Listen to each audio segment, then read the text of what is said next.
Yo, salut à tous les athlètes et bienvenue sur Next Physique. Next Physique, c'est le podcast, l'émission où on discute de sport de force, de santé, de bien-être autour de ces thématiques. Aujourd'hui, on va discuter un petit peu motivation. Le sujet va être beaucoup plus court que d'habitude, la vidéo va être beaucoup plus courte. C'est simple, je suis tout seul, je suis en speech et je vous parle un petit peu d'une notion hyper importante, je trouve, et qui aujourd'hui est souvent oubliée, d'accord ? Je trouve qu'on a eu une tendance au laisser-aller qui s'est un petit peu développée cette année, mais qui était déjà en train d'arriver, c'est-à-dire qu'aujourd'hui on est beaucoup plus dans le c'est ok au quotidien, et c'est plutôt une bonne chose, mais il y a des notions clés qui sont quand même oubliées, et du coup on a tendance à différencier trop les choses, c'est-à-dire que c'est ok totalement, et du coup on n'atteint plus ses objectifs. Aujourd'hui le sujet dont j'aimerais te parler convient en fait au fait de devenir quelque chose, d'accord ? Tu souhaites devenir quelque chose, et pour cela tu devras respecter cette condition. D'accord ? Tu souhaites devenir... Là, tu as un truc en tête. Si tu n'as pas quelque chose en tête, fixe des objectifs avant de regarder cette vidéo ou d'écouter ce podcast. Et tu devras respecter cette condition. Cette condition, c'est quoi ? C'est de se comporter comme tel pour devenir X. Tu dois te comporter comme ceci pour devenir X. X, c'est le facteur... bon, je ne vais pas te refaire les cours de collège, lycée et compagnie. Mais en gros, c'est... ton objectif, d'accord ? C'est ce que tu souhaites devenir. Et ça peut être n'importe quoi. Ça peut être un métier, ça peut être ton objectif physique, ça peut être ton objectif de performance, ça peut être... Voilà, ça peut être plein de trucs, d'accord ? Je ferai des exemples, mais voilà. Par exemple, moi je veux devenir... C'est des exemples, hein. Moi je veux devenir un grand boulanger. Je veux devenir un grand boulanger, c'est ma passion, et je veux devenir un grand boulanger. Et bien il va falloir que je me comporte de la bonne façon, de la façon dont les grands boulangers se comportent pour devenir un grand boulanger. Mais attention, se comporter comme tel, ça ne veut pas dire faire la même chose que les autres personnes. Le comportement et l'action, c'est différent, d'accord ? Le comportement, c'est dans les vibes, c'est les bonnes pratiques, c'est les choses qui définissent comment tu agis, d'accord ? Les actions, c'est ce que font précisément les personnes. Et là, par exemple, ça rejoint le fait que tu ne dois pas copier ton modèle pour devenir un peu comme ton modèle. En gros, c'est un principe d'évolution. Tu as envie de devenir telle chose, eh bien, il va falloir que tu te comportes de la bonne façon pour devenir cette chose-là. Et pas faire ce qui, justement, ne correspond pas à cette personne-là. D'accord ? Donc, il y a un principe d'action, c'est vrai, il va falloir faire les bonnes actions pour devenir ce que tu souhaites, mais il y a aussi le comportement, c'est comment tu vas agir, d'accord ? Et ça, je trouve que c'est hyper important. Et personnellement, c'est un truc qui me drive énormément dans ma pratique et dans mon évolution depuis de nombreuses années. C'est vraiment un truc que je définis dans mes critères, on va dire, de motivation, même si en soi, la motivation, c'est très spécial comme notion. C'est vraiment quelque chose de très important pour moi et je trouve très important aussi en général, d'accord ? Ça doit pas être le driver unique de ta motivation, ça doit pas être l'élément principal, mais je pense que ça doit au moins être dans les éléments. Et moi, c'est un des trucs qui revient le plus souvent. Par exemple, en plein hiver, là, ces derniers temps, il faisait un peu froid, tu vois. L'entraînement, c'était pas facile d'aller dans mon garage, il faisait -1, 0 degré, il fallait se motiver, tu vois. Mais un des trucs que je me disais et que j'avais en tête à ce moment-là, c'était ça. Si je veux aller vers mon objectif, mais cet objectif-là, je l'aurais pas sans braver le froid. C'est tout con, mais... ce qui me poussait à sortir dehors et me chauffer au garage pour faire mon entraînement, c'était des trucs comme ça, tu vois. Quand j'ai la flemme de sortir de mon confort, je sais pas, j'étais en train de digérer, tu vois, tranquille, je travaille un peu, il faudrait que je sorte du canapé pour aller m'entraîner. Là, je suis dans le canapé en train de vous parler. Et ben voilà, il fallait que je me comporte de la bonne façon. Donc, il y a un principe d'action qui se déclenche derrière, mais il y a le comportement à la base. Si tu veux devenir une athlète bikini pro, bah, il va falloir agir comme une athlète bikini pro, d'accord ? Il va falloir avoir le comportement et les actions derrière qui vont suivre avec. Et je trouve que c'est super important. Moi, actuellement, je te donne mon exemple du coup perso, qu'est-ce qui va me permettre d'atteindre mon objectif ? Bon, déjà, c'est important de te préciser mes objectifs. Mes objectifs, c'est de continuer à progresser physiquement, d'accord ? C'est de continuer à progresser physiquement, c'est la globalité, d'accord ? Ça, c'est le processus. Et après, il y a des sous-objectifs, comme par exemple, en ce moment, j'essaye de remonter mes performances à mon niveau de début février. Parce que ce qui s'est passé, c'est qu'entre février et mars, Je suis parti plusieurs fois, j'ai eu des arrêts, je suis tombé malade pendant 2 semaines, voilà, j'ai eu plein de pépins, et du coup, quand je suis revenu sur le terrain de l'entraînement, je galère actuellement à remonter à mon niveau de début février. D'accord, j'ai un petit temps de réadaptation. Ça, c'est le sous-objectif, d'accord. Après, j'ai d'autres objectifs aussi.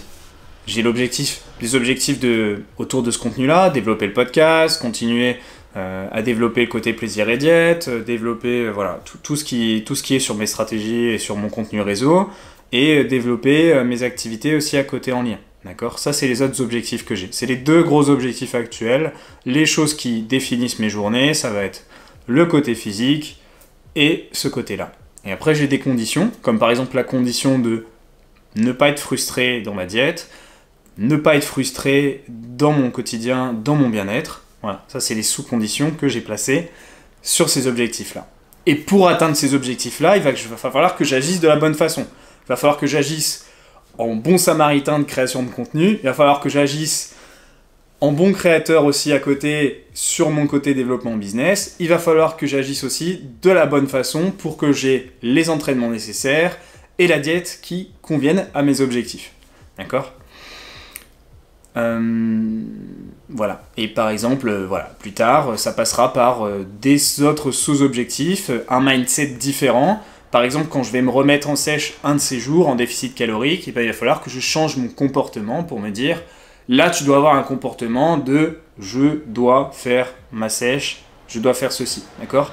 En fait, c'est rentrer dans la peau du personnage, mais sans forcément faire la même chose que le personnage en question. Tu vois ce que je veux dire ? Tu peux avoir un modèle, mais ça ne veut pas dire que tu dois faire exactement les mêmes choses que ton modèle, parce que tu es différent. Et ça marche par exemple avec les entraînements, tu vois. Ton modèle, c'est à peu près le physique que tu aimerais atteindre. C'est ce vers quoi tu vas tendre, parce que tu es différent, tu ne pourras pas avoir la même chose que lui. Ou elle. Tu veux devenir une personne à peu près comme ça. Et bien du coup, il va falloir placer les bonnes actions pour devenir cette personne-là. Mais ça ne veut pas dire que tu vas faire les mêmes entraînements que cette personne-là, parce que tu es différent. T'as pas les mêmes groupes musculaires, t'as pas la même répartition génétique. Enfin, t'as des groupes musculaires comme lui, bien sûr, mais t'as pas les mêmes, les mêmes adéquations, on va dire, sur les types de fibres et compagnie.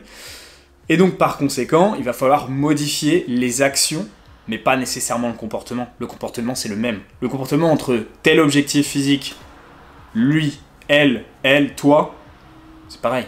On a le comportement de l'amélioration, du processus pour devenir telle chose.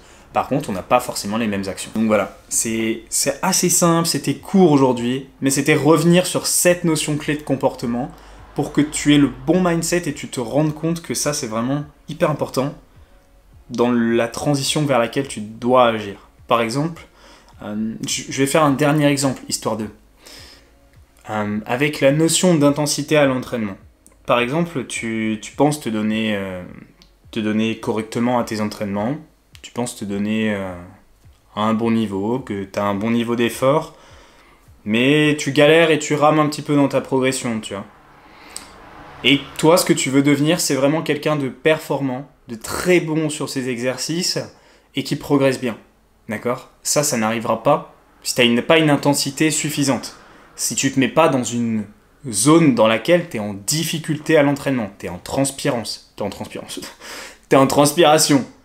Tu sues, tu es essoufflé, tu te retrouves dans des situations dans lesquelles tu as chaud, tu te retrouves dans une zone dans laquelle les répétitions sont difficiles, tu as du mal à pousser ton mouvement, mais vraiment du mal, tu bégayes, tu vois, tu arrives dans une zone dans laquelle, ouah putain c'est chaud sa race, mais par exemple, c'est pas pépère, tu la pousses, tu fais ok ça a commencé à chauffer, je m'arrête là.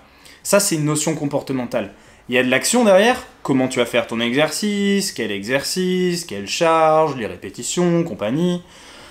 Mais le comportement, ça reste une base. Le comportement, il est toujours là, se donner à fond ou presque à fond. D'accord ? Mais le presque à fond et le à moitié à fond, il y a une différence phénoménale entre les deux. Et crois-moi, en tant que coach, je le vois très souvent sur le terrain, quand je prends quelqu'un avec moi en coaching, dans les premiers temps, j'hésite pas à lui dire quand je m'ennuie en train de regarder ses vidéos. C'est un truc que je le dis haut et fort. Quand je corrige quelqu'un à l'entraînement, j'hésite pas à lui dire nanana, faut que tu corriges ça. Et à la fin, je dis, et mets plus d'intensité, je m'ennuie là. Voilà. Je suis cash, mais c'est vrai. Et ça repose sur le comportement. Si tu veux devenir cet objectif performant, fort, il va falloir te comporter comme tel. Il va falloir mettre la bonne intensité, ou il va falloir mettre les bonnes conditions, avec les bonnes actions, bien sûr, mais pour que tes objectifs et les actions matchent, et que du coup tu deviennes cet objectif-là, il va te falloir le comportement. Il va falloir agir comme tel pour devenir X. Alors du coup, qu'est-ce que tu veux devenir? Bon allez les athlètes, c'était court aujourd'hui. Je vous laisse sur cette note. C'était un petit podcast cette semaine, mais je trouve qu'il était hyper important. Je trouve que ça peut vous booster, etc. Ça peut vous remettre sur le bon chemin vers vos objectifs. Qu'importe quel qu'il soit, pour moi, cette condition, elle marche de partout. Ça marche pour tout le monde. Sportif, c'est pas sportif, tout le monde peut se reconnaître dedans. Je voulais que ça soit pas trop long. On se retrouve pour un prochain podcast la semaine prochaine. Toutes les semaines, on se retrouve en milieu de semaine avec un podcast. Pensez à noter le podcast, le suivre si vous voulez voir la suite. Salut les athlètes, c'était Julien.